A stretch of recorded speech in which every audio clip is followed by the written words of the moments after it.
Welcome back to NGCon academy. और अभी जो हमारा नेक्स्ट टॉपिक है वो है रेडियो एक्टिविटी से रिलेटेड। सबसे पहले देख लेते हैं कि रेडियो एक्टिविटी होती क्या चीज़ है। ठीक है, तो रेडियो एक्टिविटी है स्पॉन्टेनियस एमिशन ऑफ रेडिएशंस या एनर्जी, सिंपल आप कह लें, bye elements atomic number usually जिनका ग्रेटर होता है या इक्वल होता है 82 से। ठीक है, तो वो एमिट करते हैं, is called as radioactivity. अगर इसकी थोड़ी सी हम जाएं हिस्ट्री में तो पता लगेगा हमें कि जो हेनरी बैक्वेरल था, हेनरी बैक्वेरल, उसने फर्स्ट टाइम 1896 में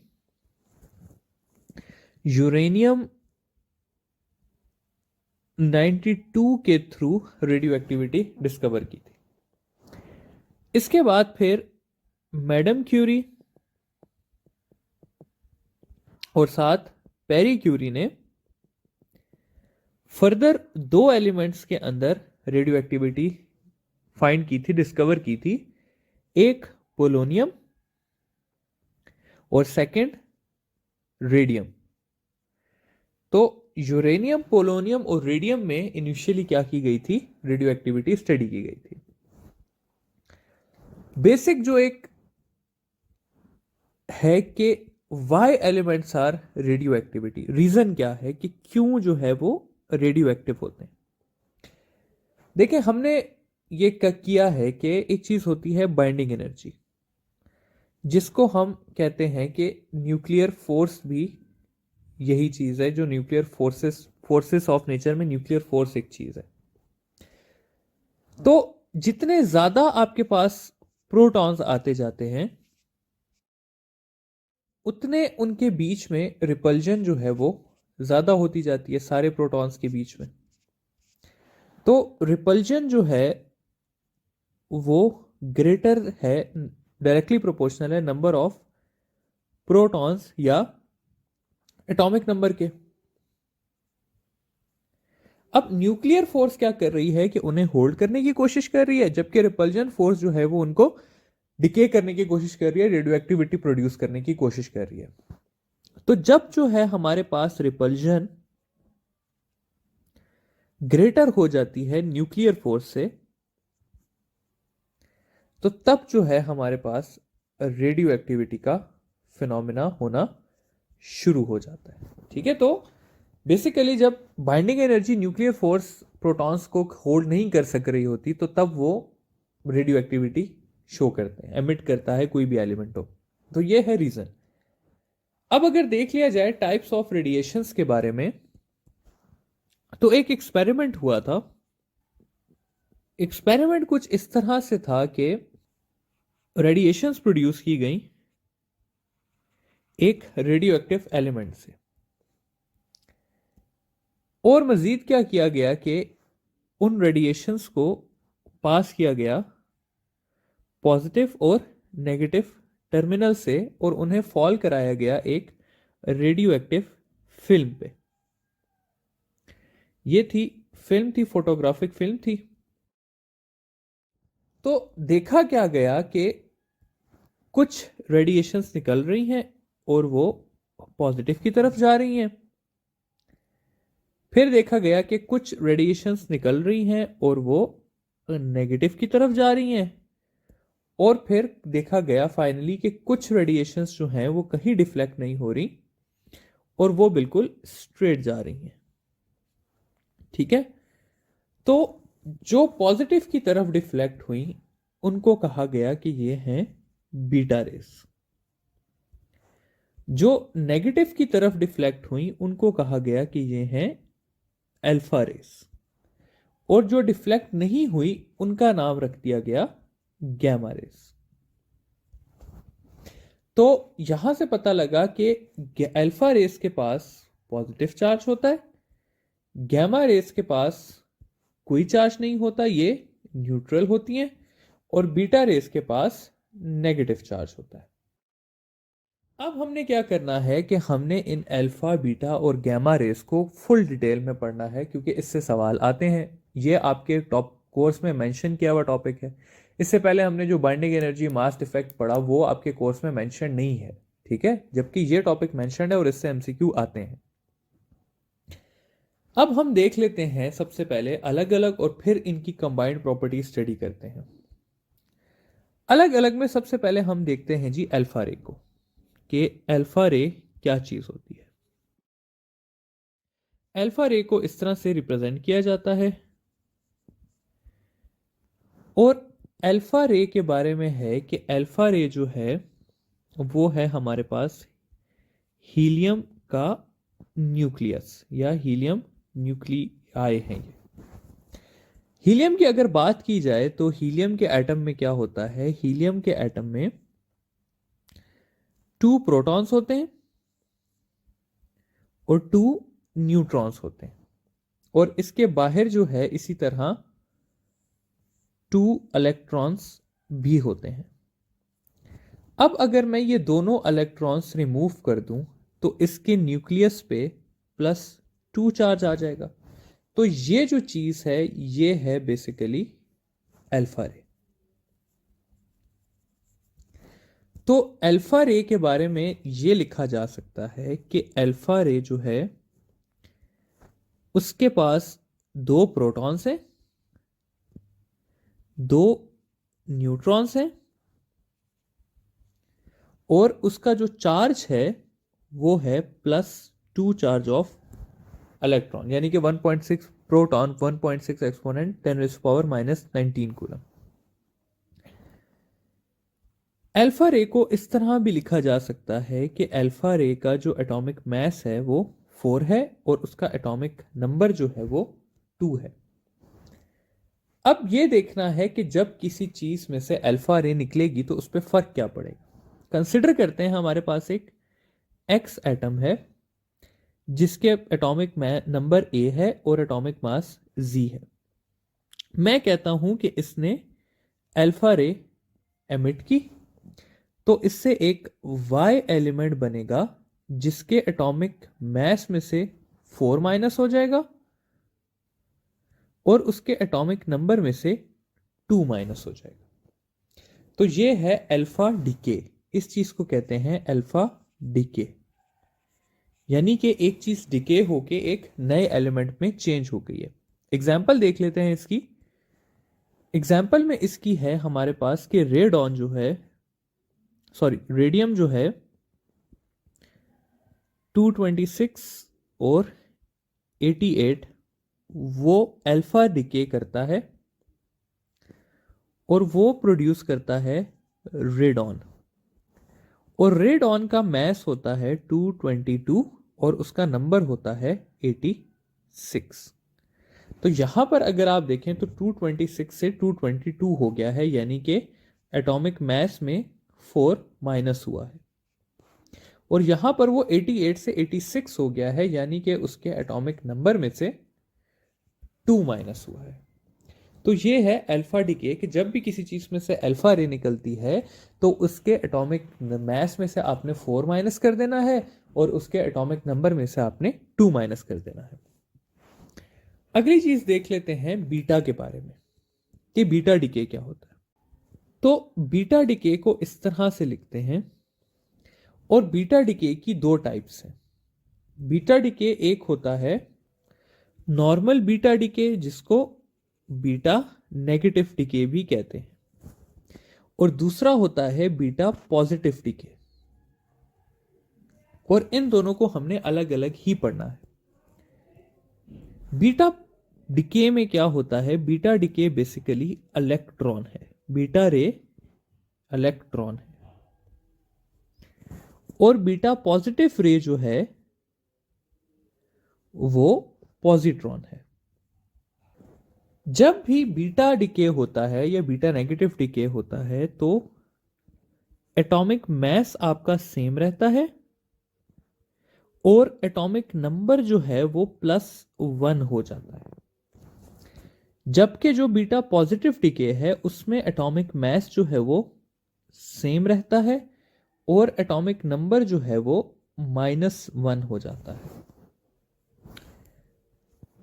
बीटा डिके होता कैसे है? बीटा डिके में जो एक न्यूट्रॉन है वो ब्रेक होके आपके पास बनाता है एक प्रोटॉन, एक आपके पास वो बनाता है इलेक्ट्रॉन जो कि बीटा रे की फॉर्म में रिलीज हो जाता है, और साथ वो बनाता है एंटी न्यूट्रिनो। जबकि जो बीटा पॉजिटिव डिके है उसमें एक प्रोटॉन ब्रेक होता है, वो आपके पास बनाता है एक न्यूट्रॉन, एक पॉजिट्रॉन और साथ एक न्यूट्रिनो रिलीज होता है।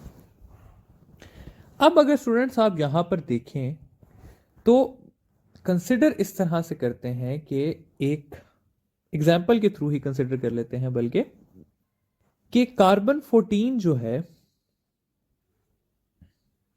14 6 जो है वो करता है beta decay, beta negative decay, और वो चेंज हो जाता है नाइट्रोजन 14 7 में,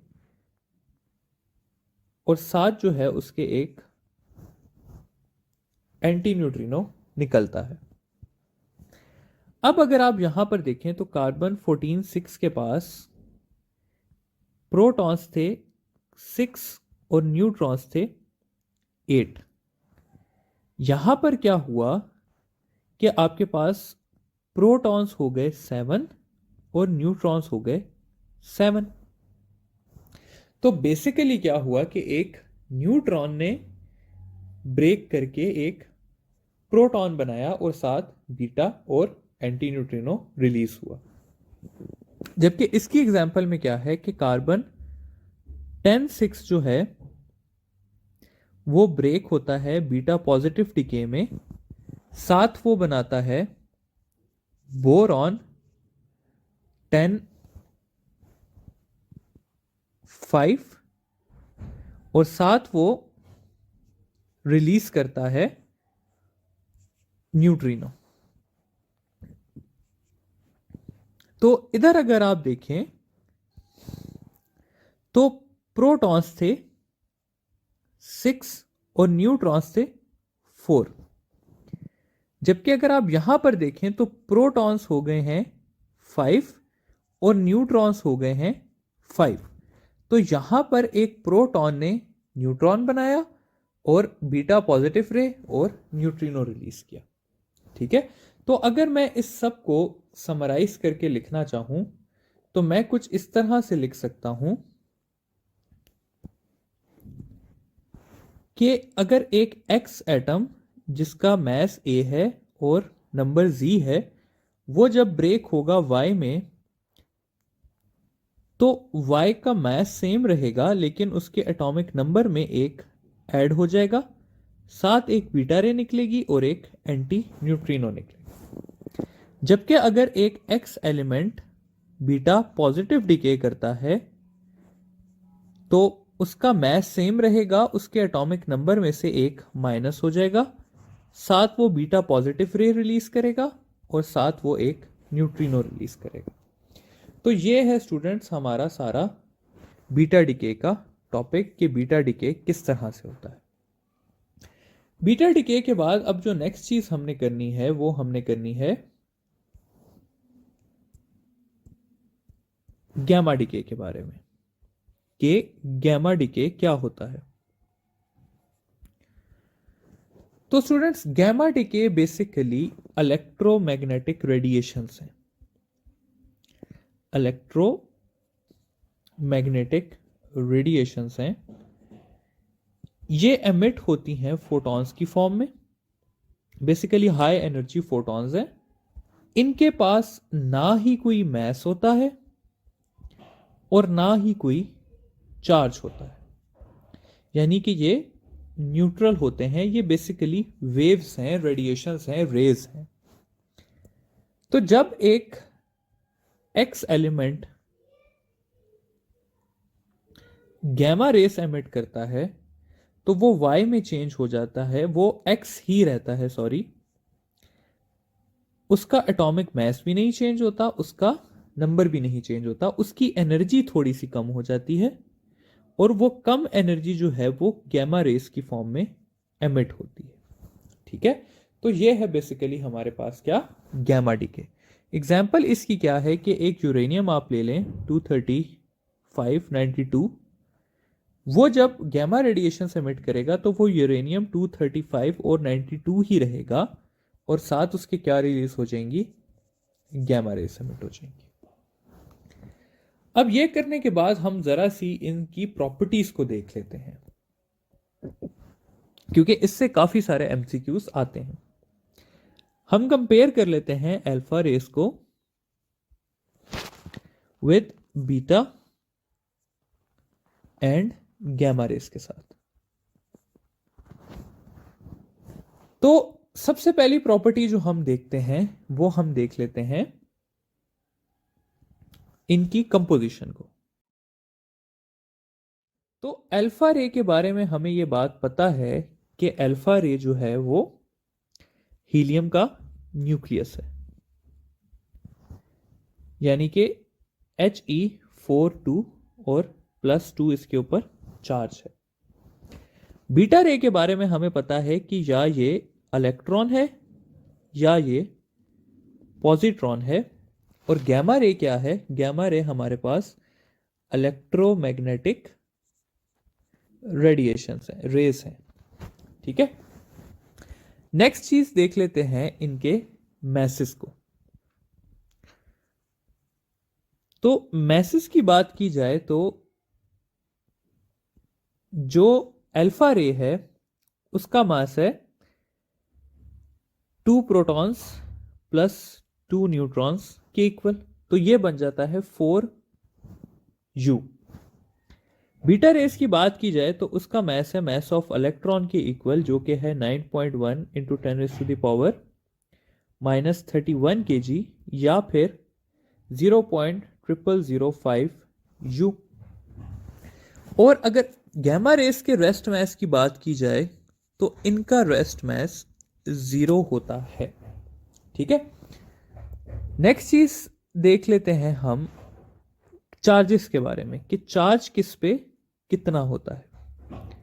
तो चार्ज देखा जाए तो अल्फा रे के ऊपर +2 टाइम्स चार्ज होता है प्रोटॉन का, यानी कि 2e चार्ज होता है, या इसको कह सकते हैं 3.2 एक्सपोनेंट 10⁻⁻19 कूलम इस पे चार्ज होता है। बीटा रेस की बात की जाए तो या इसके ऊपर +1 इलेक्ट्रॉन 1, अगर बीटा पॉजिटिव रेस है तो +1e, अगर नेगेटिव है तो -1e चार्ज होता है, या इसके ऊपर प्लस या -1.6 एक्सपोनेंट 10⁻⁻⁻ कूलम चार्ज होता है। जबकि अगर गैमा रेस की बात की जाए तो ये होती हैं हमारे पास न्यूट्रल। नेक्स्ट चीज इनकी वेलोसिटी देख लेते हैं। तो वेलोसिटी जो है वो अल्फा रेस की होती है in order of 10⁻7 metre per second. Beta rays की जो होती है वो equal to speed of light होती है, यानी कि 3 × 10⁸ मीटर पर सेकेंड। और गैमा रेस क्योंकि इलेक्ट्रोमैग्नेटिक रेडिएशंस हैं तो उसकी भी वेलोसिटी 3 × 10⁸ मीटर पर सेकेंड ही होती है। ये थी हमारे पास बेसिक 4 चीजें, कंपोजिशन, मैसेस, चार्जेस और वेलोसिटी। अगली चीज अब हम देखते हैं सबसे पहले आयोनाइजेशन को, कि आयोनाइजेशन किस तरह से होती है। आयोनाइजेशन का मतलब होता है कि आयोनाइजेशन, कोई रे किसी चीज को कितना आयोनाइज कर सकती है, ठीक है, कितना चार्ज कर सकती है। तो आयोनाइजेशन जो है वो डायरेक्टली प्रोपोर्शनल है चार्ज से। ठीक है, जितना ज्यादा चार्ज होगा उतनी ज्यादा आयोनाइजेशन होगी। तो इस वजह से जो अल्फा रे है उसकी आयोनाइजेशन सबसे ज्यादा है, फिर बीटा की है, और फिर किसकी है, गैमा की है।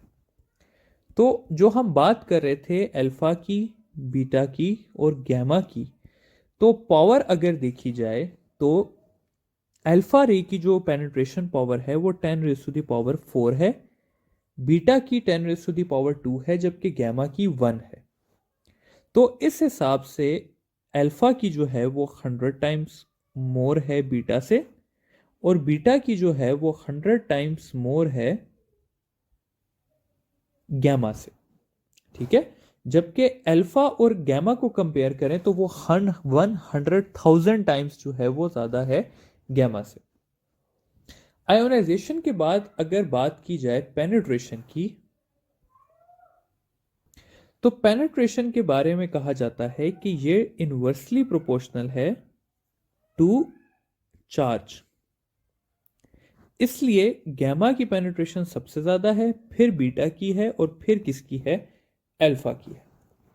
पेनिट्रेशन को अगर देखा जाए तो कहा यह जाता है कि जो अल्फा रेस हैं वो थोड़े से सेंटीमीटर्स को क्रॉस कर सकती हैं, पेनिट्रेट कर सकती हैं।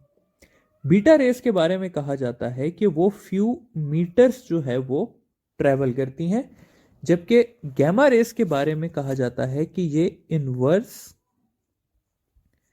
स्क्वायर लॉ को फॉलो करती हैं।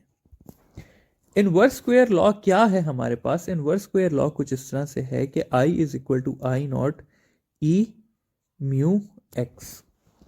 ये लॉ आपको सिर्फ पता होना चाहिए कि ये है क्या, इससे कभी सवाल नहीं आता। इसमें I जो है वो इंटेंसिटीज हैं, X जो है वो हमारे पास डिस्टेंस ट्रेवल्ड है, और जो म्यू है वो हमारे पास मटेरियल की प्रॉपर्टी है कि मटेरियल कितना अलाउ करता है और कितना नहीं करता, ये कांस्टेंट चीज है। ठीक है, I जो है मेरे ख्याल से वो इनवर्स लॉग है। अगली जो चीज है वो क्या है कि किताब में एक चीज लिखी हुई जिससे MCQ भी आया था लास्ट टाइम, कि अल्फा रे जो है वो पेपर को पास नहीं कर सकती, बीटा रे जो है वो 1 to 5 millimetre of aluminium sheet को क्रॉस नहीं कर सकती, जबकि जो गैमा रे है वो 1 to 10 centimetre of lead sheet को जो है वो पेनिट्रेट नहीं कर सकती, वहां पे जाके रुक जाती है, खत्म हो जाती है। तो ये होगी बात थोड़ी सी पेनिट्रेशन और आयोनाइजेशन से रिलेटेड। आखिरी जो चीज है वो एनर्जी रिलेटेड है। सबसे पहली चीज, अगर एनर्जी के स्पेक्ट्रम की बात की जाए तो जो अल्फा रे है वो लाइन स्पेक्ट्रम देती है, बीटा रे कंटिन्यूस देती है, और गैमा रे भी लाइन देती है। जबकि अगर स्पेक्ट्रम से हटके इनकी एनर्जी की वेरिएबिलिटी की बात की जाए तो जो अल्फा रेस हैं वो कांस्टेंट या यूनिफॉर्म एनर्जी देती हैं, जबकि जो बीटा रेस हैं और जो गैमा रेस हैं वो वेरिएबल एनर्जी की होती हैं। ठीक है, तो ये सारी प्रॉपर्टीज हैं हमारे पास अल्फा, बीटा और गैमा रेस की।